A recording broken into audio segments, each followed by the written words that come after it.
E aí, então, agora a gente vai continuar com a parte 3 dessa nossa aula 5, que é a contagem de estados em sistemas com múltiplos osciladores harmônicos. Primeiramente, vamos considerar osciladores unidimensionais pela questão de que se você tiver um problema com N variáveis, N dimensões, quase sempre você é capaz de quebrar esse problema de N dimensões em N problemas de uma dimensão. O que eu quero dizer para vocês é que a gente tem que saber resolver, no mínimo, o unidimensional para depois tentar atacar sistemas mais complexos. Quando eu digo que esses osciladores são localizados, eu estou dizendo que eu não vou me preocupar agora com coordenadas de posição. E quando eu falo que são independentes, eles não têm interação entre si. Isso vai ser muito importante porque vai significar que seu operador hamiltoniano não tenha termos cruzados que vincule as coordenadas de um oscilador no outro, e isso pode ser um problema. A outra simplificação que nós vamos colocar é que eles têm a mesma frequência natural. Isso vai simplificar mais lá na frente alguns cálculos. Como no caso dos spins localizados não interagentes da aula anterior que eu fiz na mesa digitalizadora, a gente vai considerar que a hamiltoniana desse sistema ela é a soma de duas hamiltonianas parciais, uma relativa ao oscilador harmônico 1 e outra relativa ao oscilador harmônico 2. Porque eles não interagem entre si. Se eles interagissem entre si, necessariamente eu teria que ter termos que acoplassem as coordenadas dos dois osciladores. Não é o caso. Os estados quânticos se multiplicam nesse caso, que vai ser o teu estado quântico, ela vai ser função das coordenadas ou dos parâmetros dos osciladores 1 e 2. Tem os números quânticos N1 e N2 que são relativos ao oscilador 1 e ao oscilador 2. Como eles não interagem entre si, eu posso dizer que a função de onda total do sistema desses dois osciladores é o produto das funções de onda individuais de cada um dos osciladores. E eu não estou considerando o caráter bosônico e fermiônico aqui. Observem, porque se eu considerasse o caráter bosônico, essa função de onda deveria ser uma combinação simétrica ou antissimétrica dessas funções de onda de cada um dos osciladores. No caso dos férmions, uma combinação antissimétrica de funções de onda, e no caso de bósons, uma combinação simétrica. Eu posso, então, aplicar o operador hamiltoniano à função de onda do sistema como um todo, e ele tem que me fornecer a energia do sistema como um todo. Então, o que acontece se eu fizer isso? Aplicando o operador hamiltoniano na minha função de onda de índices N1 e N2, e reescrevendo ele na expressão como a soma dos hamiltonianos individuais do oscilador 1 e do oscilador 2, eu posso fazer a propriedade distributiva e eu vejo que o hamiltoniano parcial Hn1 ele atua somente nas coordenadas ou nos parâmetros da função de onda φn1. Com isso eu coloco entre parênteses a energia do sistema, ou a energia desse orbital, a energia dessa função de onda, vezes a própria função de onda, que é o que aconteceu aqui. Esse cara, o φn2, ele não interage aqui porque as coordenadas do hamiltoniano não atuam, não operam sobre ele. Mesma coisa aqui, φn1. O hamiltoniano parcial Hn2 ele opera nas funções de onda de índice N2. Então não vai operar nesse φn1. Então o que vai acontecer é que ele passa direto como se fosse uma constante sofrendo como se fosse uma derivada atuando numa constante vezes uma função. O efeito desse produto aqui vai ser a mesma coisa, vai ser a energia associada a esta função de onda vezes ela mesma. Então aqui eu tenho φn1, φn2, φn1, φn2, coloco eles em evidência, então eu observo que me sobra En1 mais En2, multiplicando a minha função de onda, que nada mais nada é do que o meu φn1, N2. Bom, como essa deve corresponder a uma equação de autovalores, que na verdade é a equação de Schrödinger independente do tempo, então esse termo que sobra aqui deve corresponder à energia. A energia, nesse caso, ela se soma tranquilamente. E aí, a energia do meu sistema com dois osciladores vai ser a soma individual das energias de cada um dos osciladores isolados. Felizmente, eles têm a mesma frequência, e aí então eu posso colocar em evidência H cortado ômega, que é a energia de um quantum ou de um fóton, e aí eu vou somar os números quânticos N1 e N2. E esse termo meio mais meio vai me fornecer aqui 1. Isso já vai me dar uma ideia de como eu trabalho para sistemas com mais de 2 osciladores com essas características. Lembrando que esse par N1, N2, ele designa um estado quântico. Isso vai ser importante para a gente ter em mente a questão da contagem dos estados quânticos.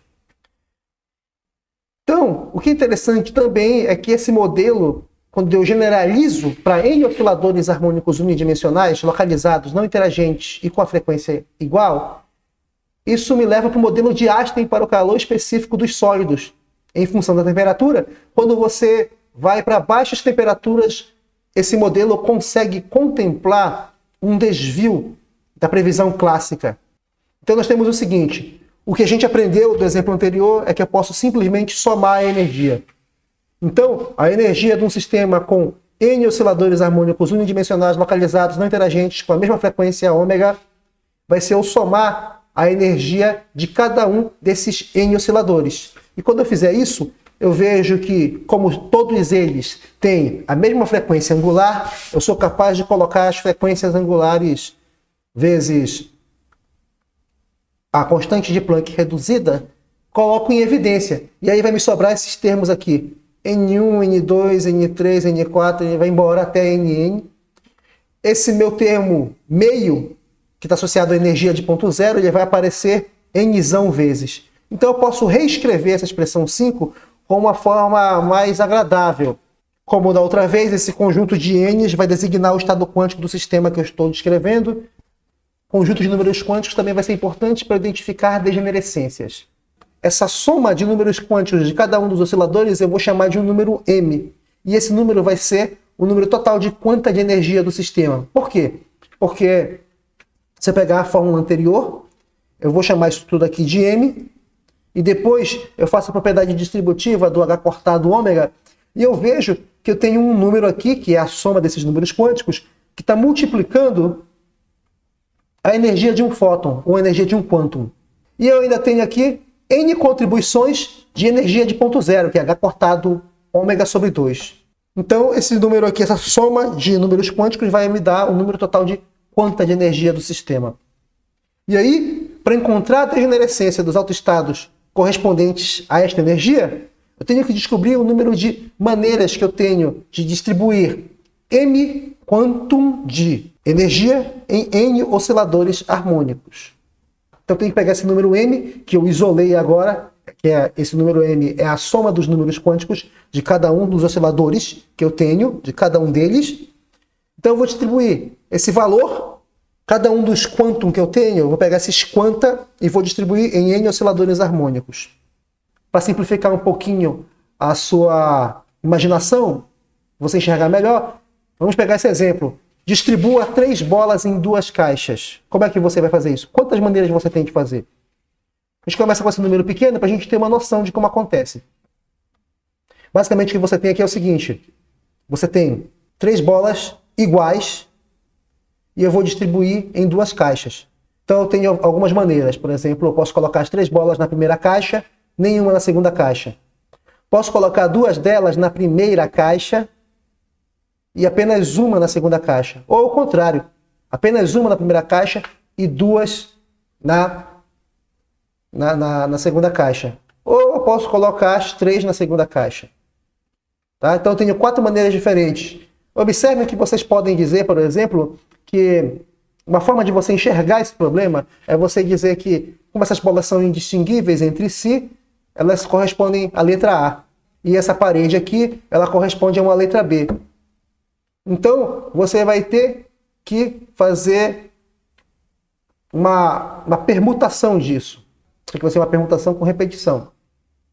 E qual que vai ser o raciocínio? Você vai permutar 3 bolas e uma parede de separação. Isso vai ser um problema análogo a você distribuir as 3 bolas entre 2 caixas. Como quando você tem 2 caixas, você tem uma parede de separação. Quando você tem 3 caixas, você tem 2 paredes de separação. Então, o número de paredes de separação é sempre uma unidade menor do que o número de caixas. Eu vou fazer o cálculo dessas permutações entre essas bolas e as paredes, igual como a gente faz na contagem de anagramas. 3 mais quantas caixas você tem? 2. Subtrai 1 para você ter o número de paredes. Então, você tem aqui 3 bolas, uma parede de separação, tem o fatorial disso. Como as 3 bolas são iguais, 3 fatorial. Como tem uma parede só, eu coloquei por generalização, mas como você tem uma parede só, vai dar 1 fatorial, não vai interferir muito. No próximo exemplo, interfere. Então vejam só, de um esquema geral você tem M bolas mais N menos 1, né? Ou o número de caixas menos 1, que vai dar o número de divisões, e aí você vai dividir isso por M fatorial e N menos 1 fatorial, porque isso aqui acaba parecendo uma combinação com repetição. Quando você faz isso para um exemplo um pouco mais complexo, aí fica mais claro. Porque, por exemplo, se você tiver 3 bolas e 3 caixas, quantas maneiras você tem de fazer isso? Primeiro, você pode colocar as 3 bolas na primeira caixa, nenhuma nas segundas. 2 bolas na primeira caixa, uma na segunda, nenhuma na terceira. 2 bolas na primeira caixa, nenhuma bola na segunda, uma bola na terceira. Uma bola em cada uma das caixas. Nenhuma bola na primeira caixa, 2 na segunda, uma na terceira. Nenhuma bola na primeira, uma na segunda, 2 na terceira. Nenhuma na primeira, nenhuma na segunda, todas na terceira. Nenhuma na primeira e nem na terceira, todas na segunda. E aí você ainda tem uma na primeira, 2 na terceira, nenhuma na segunda, uma na primeira, 2 na segunda, nenhuma na terceira. Se você fizer a contagem aqui, você vê que é 10, né? Mas tu não vai fazer essa contagem quando o teu número é muito grande. Então é preciso começar a extrapolar a partir daqui. Então o raciocínio vai ser o mesmo, de permutar 3 bolas e 2 caixas. Você vai fazer o seguinte, ó. Isso aqui vai ser A. Cada uma das bolinhas você chama de A. Cada uma das divisórias você chama de B. Calcule quantos anagramas você vai ter aí. É justamente eu permutar a quantidade de bolas mais a quantidade de divisões, que é o número de caixas menos 1 unidade. Então eu tenho aqui permutação de 5 caracteres, onde 3 deles são iguais e 2 são iguais. Permutação com repetição.